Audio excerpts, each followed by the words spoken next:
السلام علیکم ورحمۃ اللہ تعالی وبرکاتہ۔ مرکز اہل سنت جامعہ رضویہ منظر اسلام کے یوٹیوب چینل ہم سبق درس نظامی میں آپ کا خیر مقدم ہے۔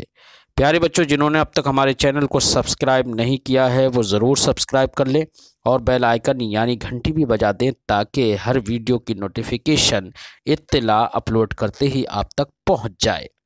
اور اپنے ساتھیوں سے بھی شیئر کرنا نہ بھولیں تاکہ ان کو بھی فائدہ حاصل کرنے کا موقع ملے، اور بات پسند آئے تو لائک بھی کیا کریں اور اپنے قلبی تأثر کو ضرور کمنٹ کر کے بتائیں۔ بسم اللہ الرحمن الرحیم۔ باب اذا قال الخاطب للولی زوجنی فلانة فقال قد زوجتک بکذا وکذا جاز النکاح وان لم یقل للزوج رضیت ام قبلت۔ امام بخاری علیہ رحمت و رضوان اس باب میں اس مسئلے پر دلیل لانا چاہتے ہیں، حدیث پاک سے یہ مسئلہ بیان کرنا چاہتے ہیں کہ اگر کسی شخص نے کسی عورت سے نکاح کرنے کا ارادہ کیا اور اس سے پیغام رکھا کہ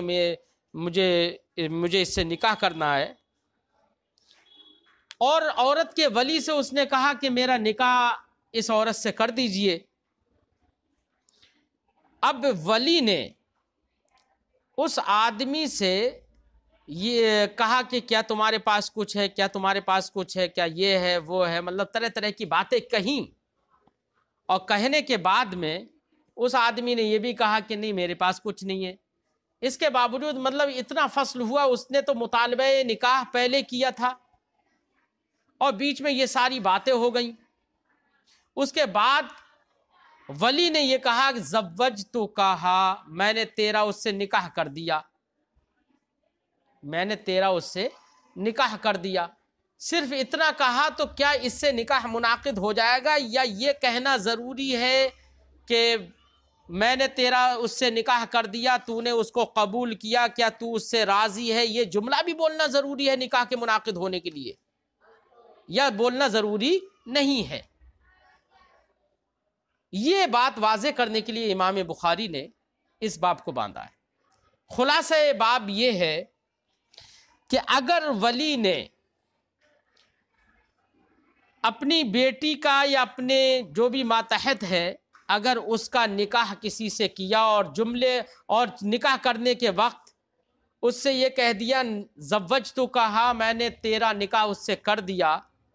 تو صرف اتنا کہہ دینا کافی ہے۔ اگر پہلے اس نے مطالبہ یہ کیا ہے کہ میرا اس سے نکاح کر دو، تو اس کے بعد صرف یہ کہہ دینا کافی ہے کہ میں نے تیرا اس سے نکاح کر دیا، نکاح کے منعقد ہونے کے لیے کہنا کافی ہے۔ کوئی ضروری نہیں ہے کہ یہ کہا جائے کہ کیا میں نے تیرا اس سے نکاح کر دیا، کیا تو نے اسے قبول کیا، کیا تو اس سے راضی ہوا، یہ سب کہنے کی کوئی ضرورت نہیں ہے، صرف اتنا کہہ دینا کافی ہے ہاں میں نے تیرا نکاح اس سے کر دیا۔ لیکن یہ نکاح کر دینا، یہ اتنا کہہ دینا یہ کافی اس صورت میں ہے جبکہ ولی کے یہ کہنے سے پہلے نکاح کرنے والے آدمی نے نکاح کا مطالبہ کیا ہو، تب تو یہ کہہ دینا کافی ہوگا۔ لیکن اگر کسی شخص نے نکاح کا مطالبہ کیا نہیں اور پھر ولی نے یہ کہہ دیا کہ میں نے تیرا نکاح اس سے کر دیا، تو یہ کہہ دینے سے اس کا نکاح صرف منعقد نہیں ہوگا جب تک کہ وہ جس سے نکاح کرنے کے لیے کہہ رہا ہے وہ آدمی خود یہ نہ کہے کہ ہاں میں راضی ہوں یا میں نے قبول کیا، اس وقت تک نکاح منعقد نہیں ہوگا۔ یہ جو امام بخاری باب جو باندھ رہے ہیں اس میں تو صورت یہ ہے کہ اس آدمی نے مطالبہ نکاح پہلے کیا اور مطالبہ نکاح کے بعد ولی نے یہ کہا کہ میں نے تیرا نکاح اس سے کر دیا، تو صرف اتنے کہہ دینے سے نکاح منعقد ہو جائے گا، اور یہ کہنا کہ تو راضی ہے، تو نے قبول کیا، یہ سب کہنا ضروری نہیں ہے۔ فرماتے ہیں باب اذا قال الخاطب للولی زوجنی فلانہ، یہ باب ہے اس بیان میں کہ کسی نکاح کا پیغام دینے والے آدمی نے ولی سے کہا زوجنی فلانہ، میرا نکاح فلاں سے فلاں عورت سے کر دیجئے، فقال، تو پھر ولی نے کہا قد زوجتکی، قد زوجتک، میں نے تیرا نکاح کر دیا، قد زوجتک، میں نے تیرا نکاح کر دیا۔ یہ ولی نے کہا، کتنے میں کر دیا؟ بقضا، اتنے مہر میں کر دیا، وقضا، اور ایسے کر دیا، اتنے اتنے مہر میں کر دیا۔ جاز النکاح، تو یہ کہہ دینے سے نکاح جائز ہے، نکاح منعقد ہو جائے گا۔ وَإِن لَمْ يَقُلْ لِلزَّوْجِ، اگرچہ شوہر سے اس نے یہ نہیں کہا اَرَضِيتَ أَمْ قَبِلْتَ، کہ رضیتا بھی نہیں بولا اور قبلتا بھی نہیں بولا، کہ کیا تو راضی ہے یا تو نے قبول کیا، ان میں سے کچھ نہیں بولا، تب بھی نکاح منعقد ہو جائے گا۔ قد زوجتک، اس لفظ قد زوجتک سے یہ سمجھ میں آ رہا ہے کہ اس نے یہ کہا کہ ہاں میں نے تیرا نکاح اس سے کر دیا، یعنی صیغہ ماضی کے ساتھ بولا، صیغہ مضارع کے ساتھ نہیں۔ اسی لیے ہمارے علماء نے فرمایا ہے کہ نکاح کے الفاظ ماضی ہونا چاہیے، ٹھیک ہے۔ فرماتے ہیں، حدیث ذکر کرتے ہیں، حدثنا ابو النعمان، ہم سے حدیث بیان کیا ابو النعمان نے، قال، انہوں نے کہا، حدثنا حماد بن زید، ہم سے حدیث بیان کی حماد بن زید نے، وہ روایت کرتے ہیں، عن ابی حازم، ابو حازم سے وہ روایت کرتے ہیں، سہل سے وہ کہتے ہیں، ان امراۃن اتن، اب یہ حدیث وہی ہے جو ماقبل میں کئی بار آ چکی ہے۔ وہ حضرت سہل فرماتے ہیں، ان امراۃن اتت النبی صلی اللہ علیہ وسلم، کے ایک عورت نبی کریم صلی اللہ علیہ وسلم کی بارگاہ میں آئی، فعرضت علیہ نفسہا، تو پھر اپنے آپ کو ان پر، سرکار کے اوپر اپنے آپ کو انہوں نے پیش کیا اور کہا کہ یا رسول اللہ میں چاہتی ہوں کہ آپ مجھ سے نکاح کر لیں۔ فقال ما لی اليوم فی النساء من حاجہ، تو سرکار نے فرمایا آج مجھے عورتوں میں کوئی حاجت نہیں ہے عورتوں کی۔ فقال رجل، تو آدمی نے کہا، ایک آدمی جو وہاں بیٹھے تھے انہوں نے کہا یا رسول اللہ زوجنیہا، یا رسول اللہ ان کا نکاح مجھ سے کر دیجئے۔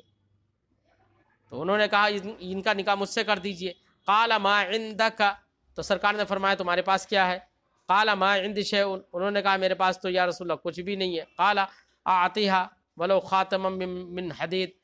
تو سرکار نے فرمایا اس کو مہر تو دو، چاہے لوہے کی ایک انگوٹھی ہی کیوں نہ صحیح۔ قال ما عندی شیء، تو انہوں نے عرض کیا یا رسول اللہ لوہے کی انگوٹھی بھی نہیں ہے میرے پاس تو۔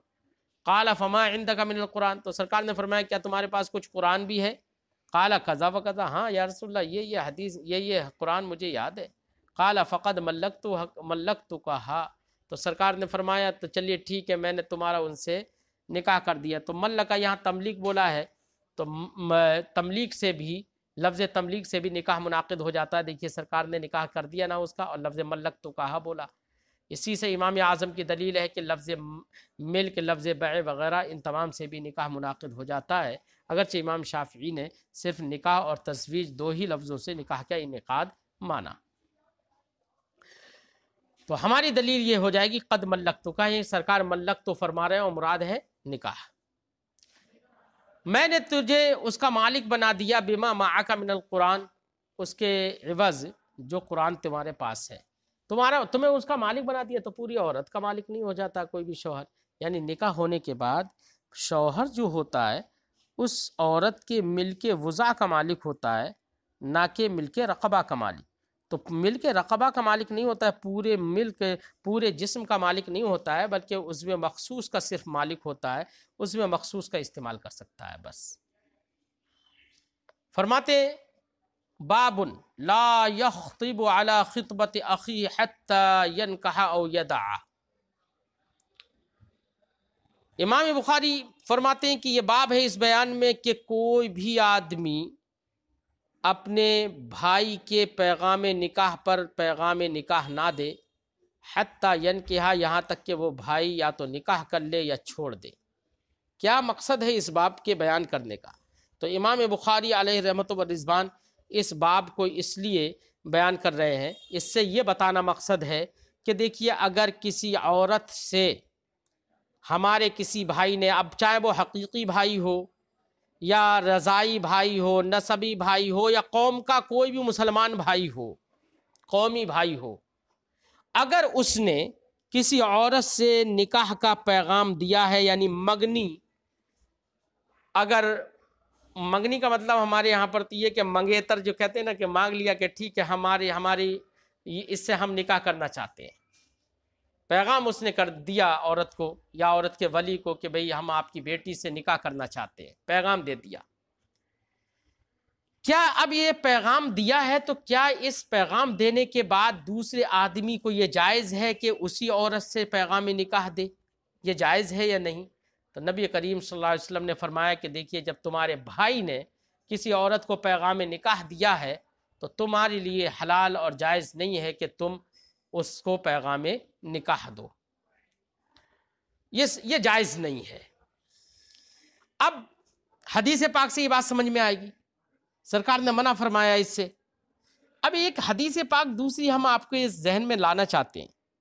ایک حدیث پاک میں ہے جس میں یہ ہے کہ ایک صاحبہ کی طلاق ہو گئی، اور طلاق ہونے کے بعد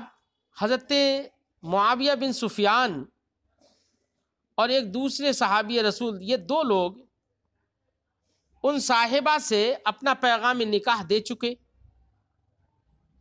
اور ان کے پاس اپنا پیغام نکاح بھیج دیا، لیکن جب وہ نبی کریم صلی اللہ علیہ وسلم سے ملیں تو سرکار دو عالم صلی اللہ تعالی علیہ وسلم سے انہوں نے دریافت کیا، تو رسول کریم صلی اللہ علیہ وسلم نے فرمایا کہ تم اسامہ بن زید سے نکاح کر لو۔ تو انہوں نے اسامہ بن زید سے نکاح کیا۔ اب اس روایت کو جو میں نے روایت کا جو مفہوم ذکر کیا، اس مفہوم سے آپ ایک اعتراض یہ اخذ کر سکتے ہیں کہ یہاں پر امام بخاری جو حدیث ذکر کر رہے ہیں اس حدیث سے تو یہ معلوم ہوگا کہ اگر کسی نے کسی کو پیغام نکاح دیا ہے تو اس پر دوسرے کو پیغام نکاح دینا یہ جائز نہیں ہے، یہ مفہوم ہوگا، یہ سمجھا جائے گا۔ تو پھر نبی کریم صلی اللہ علیہ وسلم نے ان صاحبہ کو یہ کیوں مشورہ دے دیا کہ تم اسامہ بن زید سے نکاح کر لو، جبکہ ان کو معاویہ بن سفیان اور دوسرے ایک صاحب نکاح کا پیغام دے چکے تھے؟ تو یہ سرکار نے کیوں یہاں پر اسامہ بن زید سے نکاح کرنے کی اجازت دے دی؟ یہ اعتراض ہو سکتا ہے۔ تو اس کا جواب یہ ہوگا بیٹا کہ یہ جو فرمایا جا رہا ہے یہاں پر کہ عورت سے اگر کسی نے پیغام نکاح دیا عورت کو، تو اس پیغام نکاح کو یا تو وہ عورت قبول کر لے اور اس سے شادی کر لے، یا یہ کہ وہ عورت اسے پیغام نکاح کو چھوڑ دے، ختم کر دے اور اس کا کوئی جواب نہ دے اور اس پر راضی نہ ہو اس پر نکاح کرنے پر۔ تو ایسی صورت میں پیغام نکاح دیا جا سکتا ہے، اور اگر کوئی عورت راضی ہو گئی، کسی نے پیغام دیا اور وہ عورت کے دل میں یہ بات آئے کہ ٹھیک ہے میں اس سے نکاح کر لوں گی، اگر عورت راضی ہو گئی ہے تو ایسی صورت میں کسی مرد کے لیے اب یہ جائز نہیں ہے کہ اس عورت کو پیغام نکاح دے۔ تو امام بخاری یہاں پر جس حدیث کو لے کر آتے ہیں اور اس سے یہ بیان کرنا چاہتے ہیں کہ پیغام نکاح اگر کسی نے کسی عورت کو دیا ہے تو اس سے پیغام نکاح دوسرا آدمی دینا اور دوسرے آدمی کے لیے پیغام نکاح دینا یہ ممنوع ہے، یہ اس صورت میں ہے جبکہ عورت نکاح کا پیغام دینے کے بعد عورت اس سے راضی ہو گئی ہو اور نکاح کرنے کے لیے تیار ہو گئی ہو۔ اور رہا یہ حضرت معاویہ بن سفیان، ان کا معاملہ، تو ان کا معاملہ تو یہ ہے کہ انہوں نے پیغام نکاح ہی تو بھیجا تھا عورت کے پاس، لیکن ان عورت نے ابھی نبی کریم صلی اللہ علیہ وسلم سے مشورہ کرنے سے پہلے انہوں نے کوئی فیصلہ ہی نہیں لیا تھا، وہ نکاح سے کوئی رضامندی انہوں نے اظہار ہی نہیں کیا تھا رضامندی کا، اس لیے نبی کریم صلی اللہ علیہ وسلم نے مشورہ دیتے ہوئے فرمایا کہ یہ تم اسامہ سے نکاح کر لو، ٹھیک ہے۔ اس لیے اس کو لے کر کوئی اعتراض نہیں ہوگا، کیونکہ ممنوع اس صورت میں ہے جبکہ عورت نے دوسرے کی منگیتر کو، دوسرے کی منگنی کو قبول کر لیا ہو، یا عورت کے ولی نے، ٹھیک ہے۔ اور یہاں پر سرکار نے جو نکاح کرنے کا مشورہ دیا یہ اس وقت میں ہے جبکہ اس عورت نے ان کے پیغام نکاح کو قبول ہی نہیں کیا تھا، لہذا کوئی اعتراض نہیں ہوگا۔ باب لا يخطب على خطبة اخيه حتى ينكح او يدع، کوئی آدمی اپنے بھائی کے پیغام نکاح پر پیغام نکاح نہ دے، حتی ینکح، یہاں تک کہ وہ بھائی اس سے نکاح کر لے یا اس کو چھوڑ دے۔ نکاح کر لے تب تو نکاح کرنے کے بعد تو پیغام نکاح تو ختم ہی ہو جائے گا، ہے نا، اور یدع، یا چھوڑ دے، یعنی نکاح کرنا چھوڑ دے، نکاح ہی نہ کرے، ٹھیک ہے۔ حدثنا مکی ابن ابراہیم، امام بخاری فرماتے ہیں ہم سے حدیث بیان کی مکی ابن ابراہیم نے، قال انہوں نے کہا حدثنا ابن جریج، ہم سے حدیث بیان کی ابن جریج نے، قال انہوں نے کہا سمعت نافعا، میں نے نافع کو سنا ہے، یحدث ان ابن عمر، کہ نافع بیان کرتے ہیں کہ حضرت عبداللہ ابن عمر کان یقول کہتے تھے، نہى نبی صلی اللہ علیہ وسلم کے نبی کریم صلی اللہ علیہ وسلم نے منع فرمایا ہے اس بات سے، ان یبیع بعضکم علی بیع بعض، کہ تم میں سے بعض کی بیع پر بیچے، بعض کی بیع پر بیچے، یعنی سرکار نے اس سے منع فرمایا کہ دو تجارتی پاس بیٹھے ہوئے ہیں، اب ایک کے پاس گراہک آ گیا، اب گراہک وہاں پر سودا کر رہا ہے، دوسرے آدمی کے لیے سرکار نے منع فرمایا کہ اب ایسے وقت میں اس گراہک کو اپنی طرف نہ کھینچے، ہے نا۔ یہ ہے کہ کسی کے بیع پر بیع کرنا، یا کہ دو لوگوں کے درمیان معاملہ طے ہو گیا بیع کا، کسی چیز کو اس نے کہا کہ میں نے خریدا، اس نے کہا میں نے بیچ دیا، معاملہ طے ہو گیا، ابھی وہاں پر لین دین نہیں ہوا ہے، لیکن دوسرا آدمی ٹپک پڑا، دوسرا تجارتی ٹپک پڑا، کہنے لگا کہ ارے بھائی تمہارے یہ 10 روپے میں دے رہا ہے یہ چیز، میں تم کو 8 روپے میں دوں گا، چلو میرے پاس سے لے لو۔ تو وہاں پر جب معاہدہ طے ہو گیا، معاملہ طے ہو گیا، تو اب اس کے بعد میں اس کو یہ کرنے کی اجازت نہیں ہے، یہ عزو شرع غلط ہے۔ فرماتے ہیں کہ نبی کریم صلی اللہ تعالی علیہ وسلم نے منع فرمایا یبیع بعضکم علی بیع بعض، کہ تم میں سے بعض کی بیع پر بیع کریں، ولا یخطب الرجل علی خطبۃ اخی، ایسے اس سے بھی منع فرمایا کہ کوئی آدمی اپنے بھائی کی پیغام نکاح پر پیغام نکاح دے، حتی یترک الخاطب، یہاں تک کہ پیغام نکاح دینے والا شخص اس عورت کو چھوڑ دے، قبلہ اور یأذن لہ الخاطب، یا خاطب یعنی پیغام نکاح دینے والا شخص جو ہے اس کے لیے وہ اجازت دے دے کہ ہاں تم دے سکتے ہو۔ حدثنا یحییٰ ابن بکیر، ہم سے حدیث بیان کی یحییٰ ابن بکیر نے، قال انہوں نے کہا حدثنا لیث، ہم سے حدیث بیان کی لیث نے، وہ روایت کرتے ہیں جعفر ابن ربیعہ سے، وہ روایت کرتے ہیں عن الاعرج، حضرت اعرج سے، وہ کہتے ہیں حدثنا یحییٰ ابن بکیر، امام بخاری فرماتے ہیں ہم سے حدیث بیان کی یحییٰ ابن بکیر نے، قال انہوں نے کہا حدثنا لیث، ہم سے حدیث بیان کی لیث نے، وہ روایت کرتے ہیں جعفر ابن ربیعہ سے، وہ روایت کرتے ہیں اعرج سے، وہ انہوں نے کہا قال ابو ہریرہ، حضرت ابو ہریرہ رضی اللہ تعالی عنہ نے فرمایا، یعصر عن النبی صلی اللہ علیہ وسلم، یعصر اے یروی، حضرت ابو ہریرہ رضی اللہ تعالی عنہ نے فرمایا روایت کرتے ہوئے نبی کریم صلی اللہ علیہ وسلم سے، کیا قال، سرکار نے فرمایا ایاکم والظن، تم اپنے آپ کو ظن سے بچاؤ،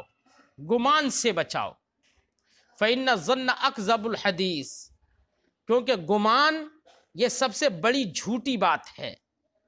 ولا تجسسوا ولا تحسسوا، اور تم لوگ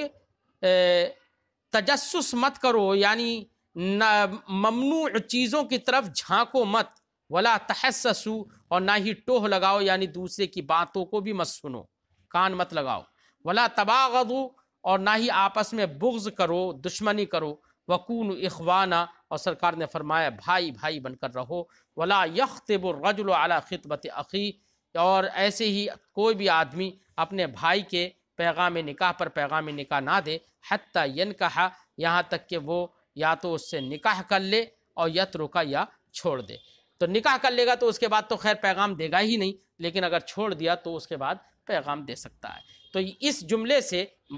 باب سے مناسبت ہو گئی، لیکن ابھی ہمیں ایک دو باتیں سمجھنا ہے، وہ یہ کہ نبی کریم نے فرمایا ایاکم والظن، تم ظن سے بچو۔ بیٹا ظن سے کیا مراد ہے؟ مطلقاً ظن مراد نہیں ہے، ورنہ تو مطلقاً ظن تو ہر ایک کو ہوتا رہتا ہے۔ ابھی میرا خیال ہوا کہ میں کھانا کھاؤں، میرا خیال ہوا کہ میں پانی پیوں، میرا خیال ہوا کہ میں سفر کروں، تو بار بار ظن تو پیدا ہوتا رہتا ہے، ظن تو بار بار ہوتا ہے، کیا اس سے بچنے کا حکم ہے؟ نہیں، اس سے بچنے کا حکم نہیں ہے۔ ایسے ہی کچھ ظن بہت اچھے ہوتے ہیں، ان میں ثواب ہوتا ہے، جیسے کہ ایک مجتہد ہے، ایک علت نکالتا ہے، اور علت نکالنے کے بعد قیاس سے دوسرے اپنے غلبہ ظن کی بنا پر دوسری جگہ پر حکم کو ثابت کر دیتا ہے، تو یہ تو اس کا غلبہ ظن جو ہے اس کے ذریعے سے تو حکم وہ دوسری جگہ ثابت کر رہا ہے، تو یہ تو بہت اچھا ہے۔ یہاں تک کہ یہ فرمایا گیا کہ مجتہد اگر خطا بھی کر جائے تب بھی اس کو ایک ثواب ملتا ہے، اور اگر خطا نہ ہو درستگی کو پہنچ جائے تب تو 2 ثواب، ڈبل ثواب ملتا ہے۔ تو یہاں پر تو زن باعث ثواب ہو رہا ہے، تو سرکار نے کیسے فرمایا کہ زن سے بچو؟ تو اب مراد سمجھو، سرکار نے جو یہ فرمایا ہے کہ زن سے بچو، یہاں پر زن سے مراد ہے بدگمانی، یعنی دوسرے کے حق میں بدگمانی کرنے سے بچو، یہ مراد ہے۔ دوسرے کے حق میں بدگمانی کرنے سے بچو، ورنہ اپنا فی نفسی کوئی خیال کرنا، کوئی زن کرنا کسی مسئلے میں، اس سے بچنے کا حکم نہیں ہے، وہ تو جائز ہے، اس کو کرنا چاہیے۔ لیکن دوسرے کے حق میں بدگمانی، دوسرے کے حق میں چیمی گوئیاں، دوسرے کے حق میں وہ باتیں کہنا کہ جو نہیں ہے، وہ باتیں دل میں بٹھا لینا، یہ سب زن کہلائیں گے، یعنی بدگمانی کہلائیں گے۔ تو یہاں پر بدگمانی سے بچنے کے لیے حکم دیا گیا ہے، ٹھیک ہے؟ تو زن سے مراد بدگمانی دوسرے کے حق میں۔ اچھا، پھر اگلے سرکار نے فرمایا فَإِنَّ الظَّنَّ أَكْذَبُ الْحَدِيثِ، رہا زن یعنی بدگمانی جو ہے وہ سب سے جھوٹی بات ہے۔ اگر کوئی آدمی جھوٹ بول دے رہا ہے تو وہ کیا جھوٹی بات نہیں ہے؟ اور آدمی کسی کے تعلق سے بدگمانی کر رہا ہے تو وہ اس کو لیے فرمایا جا رہا ہے اکذب الحدیث، وہ حدیثوں میں، باتوں میں سب سے بڑی جھوٹی بات ہے۔ اس کی وجہ کیا ہے؟ اس کی وجہ یہ ہے بیٹا کہ اگر مثال کے طور پر زید عمر کے تعلق سے جھوٹ بول رہا ہے تو جھوٹ بولنے کا مطلب کیا ہے؟ مطلب یہ ہے کہ زید جانتا ہے عمر کے تعلق سے کہ عمر بیٹھا ہوا ہے، مثلا جانتا ہے، تو اس کے دل میں وہی ہے کہ وہ تو بیٹھا ہوا ہے، لیکن زبان سے جھوٹ بول رہا اور کہہ رہا ہے کہ ارے عمر تو کھڑا ہوا ہے۔ تو زبان سے ہی تو صرف جھوٹ ہوا نا، دل میں تو اس کے وہی بات ہے جو سچ ہے۔ تو یہاں پر صرف زبان سے جھوٹ ہونا پایا گیا۔ اس کے برخلاف اگر زید اچھا آدمی ہے اور میں اس کے تعلق سے یہ خیال کرتا ہوں یہ تو برا آدمی ہے، تو ایک تو یہ کہ میں نے دوسرے لوگوں کو یہ کہا کہ برا آدمی ہے، تو ایک تو زبان کی بنا پر میرا جھوٹ ہوا یہ کہ میں نے وہ بات بتائی جو حقیقت میں نہیں ہے۔ دوسرے یہ کہ وہ حقیقت میں تو اچھا تھا اور میں نے اپنے دل میں یہ بٹھا لیا کہ یہ برا ہے۔ تو یہاں پر زبان سے بولنا بھی ہے اور ساتھ ہی ساتھ دل میں بٹھانا بھی ہے بدگمانی میں، اور جب دل میں بٹھانا ہے تو اس لیے یہاں پر یہ جو جھوٹ بولا جا رہا ہے اس سے بڑا جھوٹ یہ ہو گیا۔ تو اکذب الحدیث ہونے کا مطلب یہ ہے جو میں نے آپ کو ابھی بتایا۔ اور آگے ایک جملہ ہے وَلَا تَجَسَّسُوا وَلَا تَحَسَّسُوا، تو تجسس کا معنی بیٹا ہے ممنوعہ چیزیں جن کی طرف نظر کرنا صحیح نہ ہو ان کو دیکھنا۔ تو فرمایا کہ وَلَا تَجَسَّسُوا، ایسی چیزوں کو تم مت دیکھو، ٹھیک ہے؟ اور وَلَا تَحَسَّسُوا جو ہا کے ذریعے سے فرمایا گیا، تو تحسس کا معنی ہوتا ہے بیٹا کسی بات کو دھیان سے سننا، یعنی کان لگانا، یعنی کہ مطلب یہ ہوا وَلَا تَحَسَّسُوا، کسی کی بات پر تم اپنا کان مت لگاؤ، کیونکہ اگر کسی کی بات پر اپنا کان لگاؤ گے تو اس کو کبھی صحیح سنو گے تو کبھی غلط سنو گے، کیونکہ آپ تو چھپ کر سن رہے ہو، جب چھپ کر سنو گے تو کبھی غلط بھی سن لیا تو وہی پھیلا دو گے، تو یہ غلط پھیلانا یہ بھی کیا ہے؟ بہت بڑی غلطی ہے، ٹھیک ہے؟ اس لیے سرکار نے فرمایا کہ بدگمانیوں سے بچو۔